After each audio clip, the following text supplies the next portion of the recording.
Pois é, o Veda tá acabando e esse é o último vídeo corrigindo os parágrafos que vocês me mandaram. Olha só que triste. Não tô tão triste assim não, viu? Não tô mesmo. Primeiro eu leio os parágrafos do jeito que vocês mandaram e depois eu faço meus comentários e correções. O primeiro foi da Isabel Coutinho, 18. Vamos ler o que ela escreveu, gente? Vamos sim. It was a cloudy day when a man who was withdrawing some money from the bank heard a yelp coming from the other side of the street, and when he turned himself to see what was happening, he saw a dead body on the street, and turns out that man was a failed detective and started investigating the case. Now that he already knew the venue of the crime scene, he found himself with more zest to do this mission. So he started scrutinizing the case and found out it happened because of xenophobia. Unattainable work became a thrive.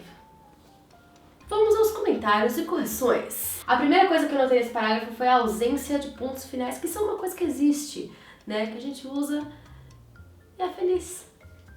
Então eu meio que criei uma primeira frase. It was a cloudy day when a man who was withdrawing some money from the bank heard a yelp coming from the, só, né?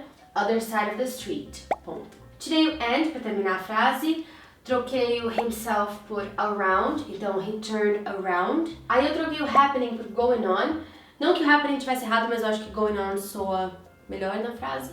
E terminei a frase no on the street. Ponto. E troquei o that por the man.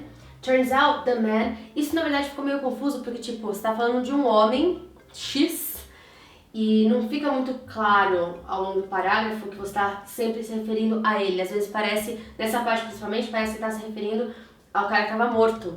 Então eu troquei o that por the nessa intenção de ficar mais claro que é o homem que tava no banco, que viu tudo acontecendo e tal. Esse now that ficou meio esquisito, então eu troquei ele por since. Since he already knew the venue of the crime scene, he found himself with more zest to do this mission. Aí eu tirei o so e comecei a próxima frase pelo he started scrutinizing. E a última coisa que tem pra falar sobre o parágrafo é a última frase realmente, unattainable work became a thrive. Eu não entendi direito o que você quis dizer com isso, porque é um pouco confusa. Um trabalho inatingível se tornou um sucesso? Será? Se for isso, thrive não seria a palavra certa para esse caso e eu trocaria work por job. Mas não sei. Depois você me explica nos comentários o que você quis dizer. A gente trabalha aí pra fazer com que essa frase fique bonitinha, saudável e cremosa. Próximo parágrafo foi o Rodolfo Ulisses Lopes que me mandou e ele escreveu o seguinte. After scrutinizing his life, they discovered he was a Muslim and in an act of xenophobia, they said his project was unattainable and it wouldn't thrive. But he believed in his dreams, kept his zest and withdraw all the money he had in the bank, using it to rent a nice venue and kick off his own company, The Yelping. I see what you did here. Mais uma vez temos uma triste ocorrência de ponto final fobia, o medo que as pessoas têm de usar o ponto final. Às vezes o ponto final é amigo e é um gordinho que tá ali especificamente para fazer uma função que te faz ser mais feliz. Você respira, você continua vivendo, seu coração continua batendo. Esse é o ponto final.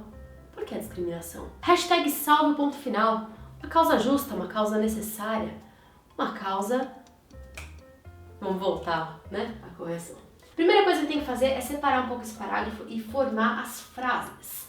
Então eu separaria ali no it wouldn't thrive, ponto final, e but he believed, próxima frase. Depois uma simples correção de tempo verbal, que você está falando tudo no passado, então o withdraw tem que virar withdrew. E na verdade só mais uma correção que também é de tempo verbal, em vez de using, he used it to rent a nice venue, blá blá blá, blá blá blá, e blá blá blá, nada que você usou aqui o Yelp, de uma maneira muito espertinha, eu tô ligada aqui, ó. Quem que chama a empresa de The Yelping? Se eu tivesse dado a palavra orchid, a empresa é chamada Orchid. Tô ligada nos seus esquemas aí, Rodolfo. O próximo foi da Claudiana Goulart e ela escreveu o seguinte. After scrutinizing the new terms of the contract, Tom realized that company withdrew the xenophobic words in the text. But it did not get any zest to him because thriving on that job still remains an attainable dream. At the same time, outside of the meeting venue, a lonely dog yelped in pain. Claudiana, você fez seu parágrafo com o Rodolfo? Tava difícil colocar o yelp no meio do contexto, eu percebi uma certa dificuldade. É um cachorro que dá um grito de dor no meio de uma leitura de contrato numa empresa chamada Yelping. Olha só que coincidência, meus gente. Ai! Brincadeira, vocês são os lindos criativos que fizeram o quê? Inseriram... O que eu falo dos outros? É isso que dá. Vamos à correção. Mudei o scrutinize para scrutinizing. Então, after scrutinizing the new terms of the contract, Tom realized ou company ou that the company. Opções. Aí tem o tempo verbal de withdraw, que eu troquei de simple past para past participle, porque você está falando do passado. Ele percebeu que a empresa havia retirado, né? Então, had withdrawn. The xenophobic words, em vez de in from the text, porque eles tiraram do texto, but it did not get. Então, esse get tem que sair, o him depois também, o to him, na verdade, sai também. E did not give him any zest, because thriving on that job still, em vez de remains, remained. Still remained an unattainable dream. Tem que sempre lembrar do tempo verbal que você está usando. Se começou no passado, você tem que continuar usando o passado. No caso, eu coloquei o past participle, porque você está falando do passado, mas é sempre com essa coisa mesmo. Tipo, passado, tá falando passado, acabou, aconteceu, já foi. É isso. E aí, enquanto tudo isso aconteceu, um cachorro solitário ganhou de dor. Coitado! O próximo parágrafo foi mandado pelo Tides Tyler. Não sei se estou falando esse nome corretamente, provavelmente que não. Ele escreveu o seguinte: When my brother and I talked about opening a store abroad, we thought it was unattainable, but thanks to the venue that we found it would thrive, we needed to scrutinize the papers to nothing goes wrong. We had the zest and ambition necessary, but we knew we would have to deal with xenophobia.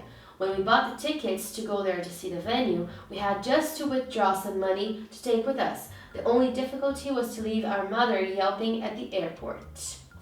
Coitada! Vamos às correções. Mais uma vez a divisão de frases ficou meio off, então eu fiz umas mudancinhas nisso primordialmente. Bom, eu comecei colocando uma vírgula antes de onde você tinha colocado inicialmente, então ficou but thanks to the venue that we found, acrescentei we knew e troquei o would por could. Então a frase inteira ficou: When my brother and I talked about opening a store abroad, we thought it was unattainable, but thanks to the venue that we found, we knew it could thrive. Eu acho que ficou melhor assim, porque dá pra entender mais facilmente que pelo lugar que vocês encontraram, vocês passaram a acreditar que poderia dar certo. Aí coloquei um ponto final depois de we knew it could thrive, acabou a frase. Troquei o needed por had, que eu acho que fica mais língua inglesa. We had to scrutinize. Nós tivemos que scrutinize the papers. Acrescentei o make sure, que parece que ficou faltando, né? We had to scrutinize the papers to make sure nothing, em vez de goes, would go wrong. É a mesma coisa do tempo verbal. Então, você está falando na hipótese e tal, então você tem que manter esse negócio do would, could e assim por diante. Tirei o necessary depois de ambition, porque é unnecessary. E na penúltima frase tirei o there to e o just. Então ficou when we bought the tickets to go see the venue, we had to withdraw some money to take with us. E é isso, mais um parágrafo. Check! O próximo foi uma coisa um pouco mais intensa, um negócio aqui mais diálogo. Foi o Arthur Zopelaro que me mandou. Ele escreveu o seguinte: Perhaps working for the FBI is not for me, although I first joined with zest. It's unattainable to thrive without being corrupt. I quit. Is this about last mission? He was scrutinizing my body language. My decision is final. I could see him mumbling Brazilians as I left. His xenophobia was one of the many reasons, but withdrawing me from last mission's plans was the final straw. I'm going to open my own private investigation business. Oh yeah. I have my first case already. A landlord has been hearing some yelps, even though animals are not allowed in the venue. Gostaram da minha atuação?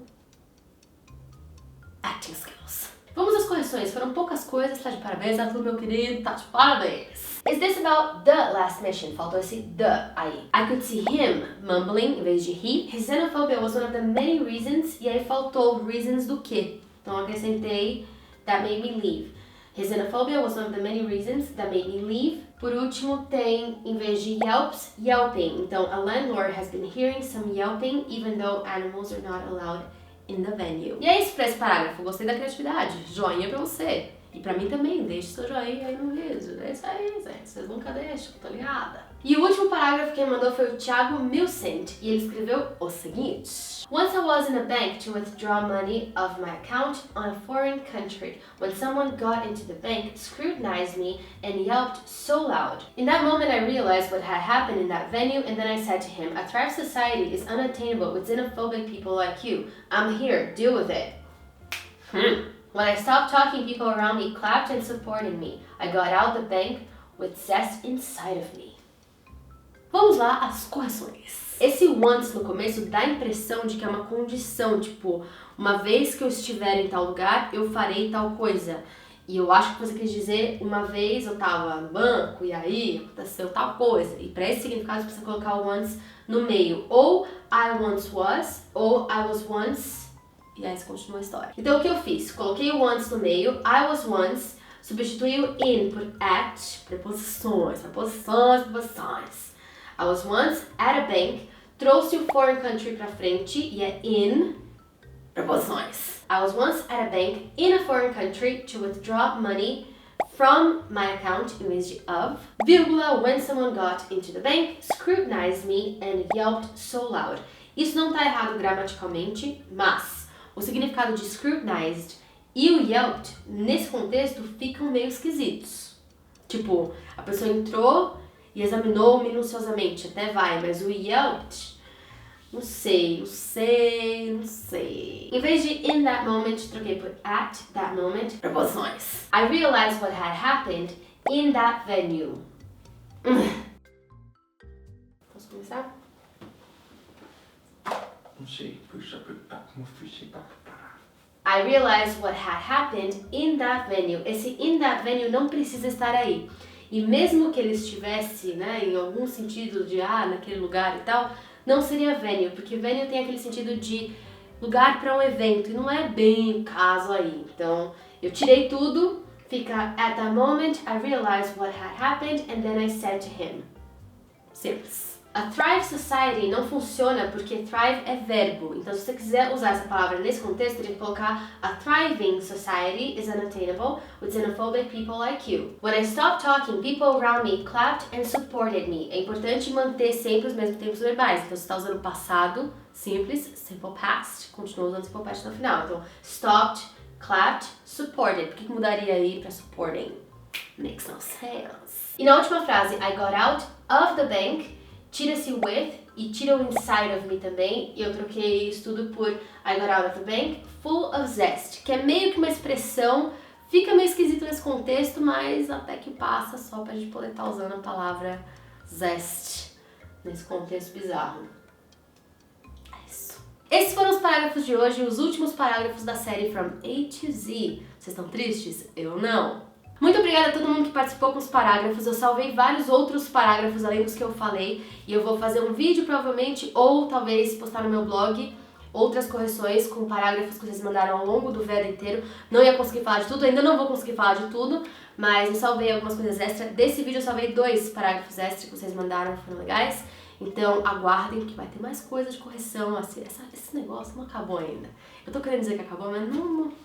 Amanhã eu vou postar um vídeo explicando o último desafio do VEDA, então fiquem espertos pra isso, é só pros fortes, hein? Se preparem, porque o negócio vai ser do poder. E é isso, até amanhã. Beijo, tchau Brasil!